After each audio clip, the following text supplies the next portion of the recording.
Hi guys, mag-haul lang tayo guys ng napamili ko sa Dolly. Yan guys, so 15 pesos itong eco bag. At hindi ko pala guys expected na pupunta ako sa Dolly.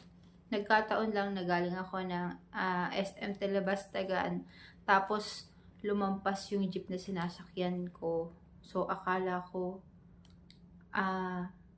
intersection pa rin yung tawag. Yung palang tawag nila doon, tawiran. So, nakalampas ako ng mga 20 minutes walk. And then, paglakad ko, kasi wala akong masakyan ng jeep no, nalampasan ako. Paglakad kong konti, nakita ko yung store ng Dolly. Tuwa ko lang kasi doon pala yun. Kunti lang naman guys yung pinamili ko. Ang total bill ko lang is 412. Check natin kung saan naabot ang 412.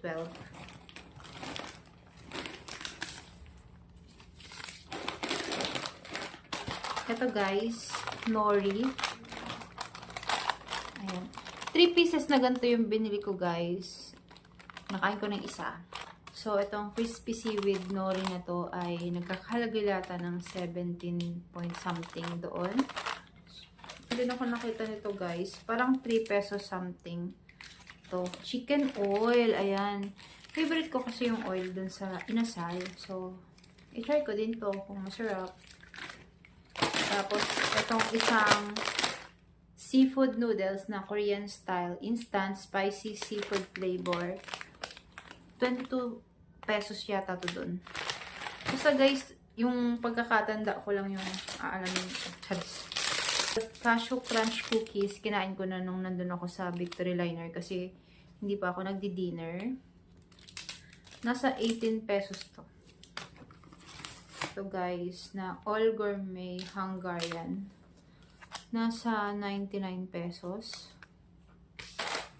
Gravy sauce, 7 something. So, meron sila dong kamatis. Hindi ko maalala kung magkano to. 20 plus o 30 plus. Munggo. Alam, 200 grams, 20 pesos yata to. Sibuyas na 4 na peraso. Hindi ko alam kung magkano yung price nito. Walang nakalagay. Kasi may itlog na pala tayo, kaya meron tayong sibuyas tsaka kamatis. Namili ako ng 3 itlog na pula. Parang 13 something to doon.